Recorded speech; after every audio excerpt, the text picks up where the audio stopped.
Third process, that is energy absorption by a constant temperature reservoir. Constant temperature reservoir, that means the infinite thermal reservoir. And that kind of thermal reservoir we have frequently have seen in case of second law of thermodynamics. Okay, suppose that is a case of a infinite thermal reservoir, that is a source. Infinite thermal reservoir means if you take out or some amount of heat from it, the temperature won't decrease at all. Okay, and it is a sink with the temperature of T2 and it is a temperature of T1. From source, that amount of heat Q is supplied to the sink. Okay, if the certain amount of heat, that is Q, is added to a constant temperature reservoir, okay, you can say that T1 and T2 here, they both are constant actually. Okay, they are constant.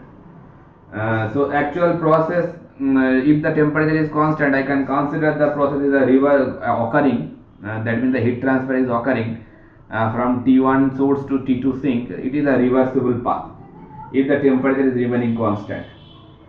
Okay, so in this particular case, I can write that entropy change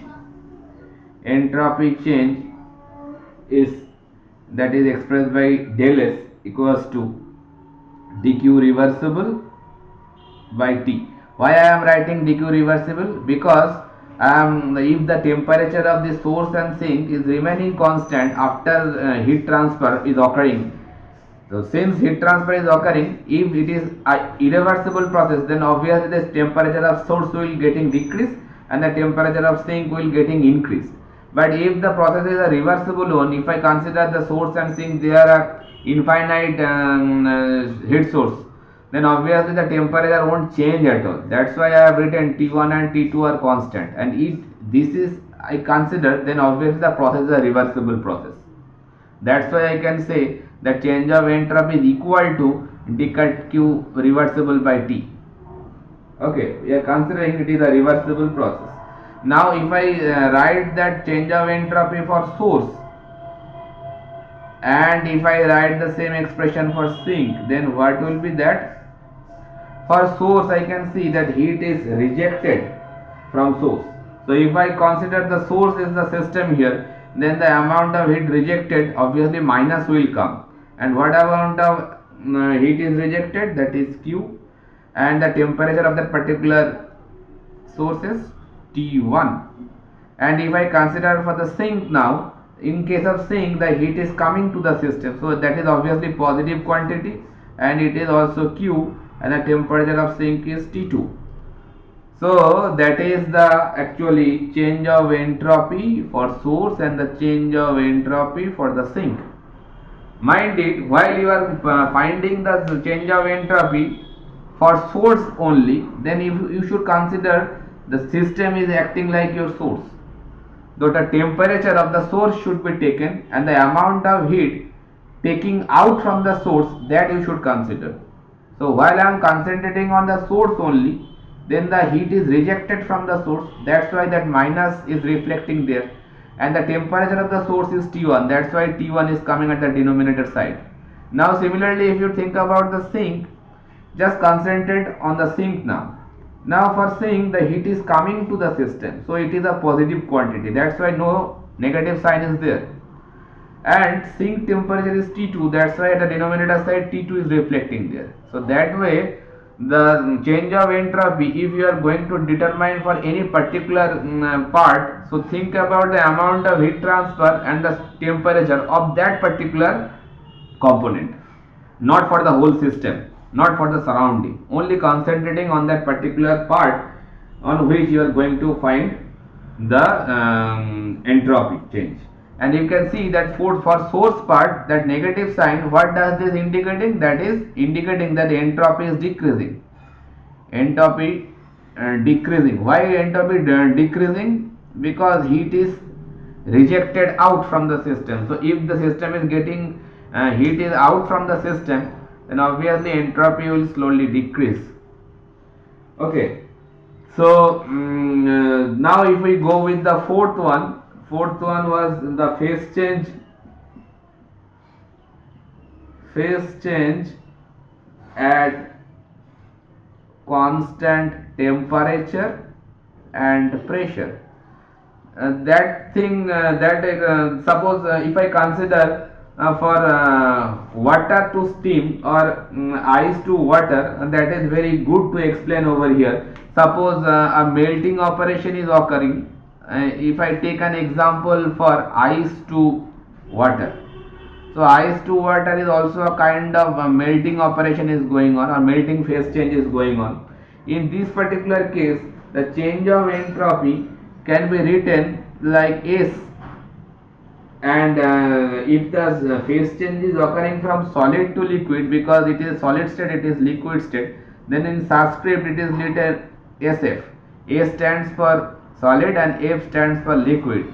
That means the change of entropy, I should write del S, change of entropy for solid to liquid state conversion, it can be written by similar fashion dq by t.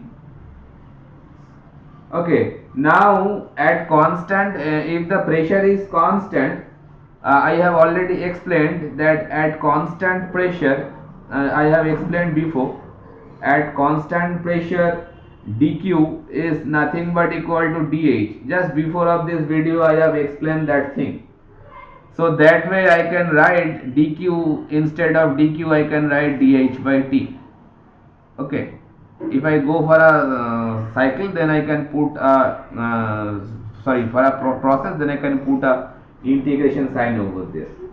Okay, so that enthalpy basically, if I try to find out what will be the change of enthalpy, or if I write that same equation for specific entropy, so it will be look like this, that small dh by t. That change of enthalpy can be find out from the steam table. That enthalpy values can be you can find from steam table. If I am considering the working material that is water, then from steam table you can get this particular enthalpy values. Okay, that enthalpy values in steam table will be available already. We have solved some different numerical problem based on steam table. There you can see HF, HFG and HG. These are basically specific enthalpy at liquid state, and from liquid to gaseous state conversion, that is a latent enthalpy, and the enthalpy at the saturated, dry saturated condition, Hg. So these enthalpy values at different pressure and different temperature you can find from the steam table. So you can easily put them over there and you can find the change of entropy that way. And suppose for the evaporation process is taking place, evaporation process, while that phase change is occurring, actually it is occurring at constant temperature and pressure. We all know those things. In this particular evaporation case, I can write that SFG. F stands for liquid and G stands for gaseous. Evaporation means liquid to gaseous conversion, gaseous state conversion. So in a similar manner, I can write dq by t, and just like the same process, if the process is constant pressure process, then I can write HFG by T over here. So that HFG also you can find from steam table. If the process material substance is water to vapor, then this HFG value, or suppose for solid to liquid while it is converting, that enthalpy values you can get them from any kind of property table. If it is liquid water, then it is available on steam table. If it is any other substance, then you have to find the property table for that particular substance. Okay, so from those property table you can get these enthalpy values and get the values of change of entropy. Okay. Now for free expansion process, what will be the change of entropy? Free expansion process already I have explained before. Then suppose a confined chamber is there and it is an insulated one, and there is a suppose this kind of a chamber you have got, inside of that partition is there, that chamber is completely insulated from outside. So inside this chamber there is some entrapped gas is there. Okay, gas is there. Now if you make a puncture on this particular partition, then obviously that gas goes into the this part of the chamber. Before a puncture of this particular partition, this part was vacuum, completely empty. Now if you suddenly puncture that particular partition, that gas speedily goes into that particular vacuum portion, and obviously it will occupy the whole chamber. That process is known as free expansion. That gas is expanding completely without having any kind of resistance offering to it. That's why the expansion is taking place freely. So in this particular case we can consider that the process is reversible adiabatic. Why it is reversible adiabatic? Because it is a completely insulated thing. So I can consider that this process is adiabatic, no heat transfer is taking place, and reversible means you can this expansion process can be done in a reverse way also. So you can reverse the process also. So similarly, no work done is there. Why it is no work done? Because no change in volume is taking place there, no displacement is taking place there. So no work done is also considered for free expansion process. Now if we write dq equals to du plus dw from first law, then for reversible adiabatic process and no work done process, I can write that the change in internal energy will be zero. That means for a free expansion process, that is also very important, that internal energy won't change for the gas molecules before and after. Okay, now from TdS relationship I can write TdS equals to du plus PdV.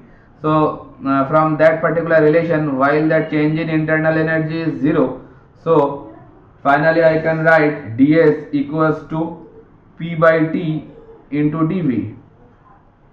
Okay, so for ideal gas, if the working medium here it is the ideal gas, then I can write that PV equals to MRT. So that way P by T equals to MR by V.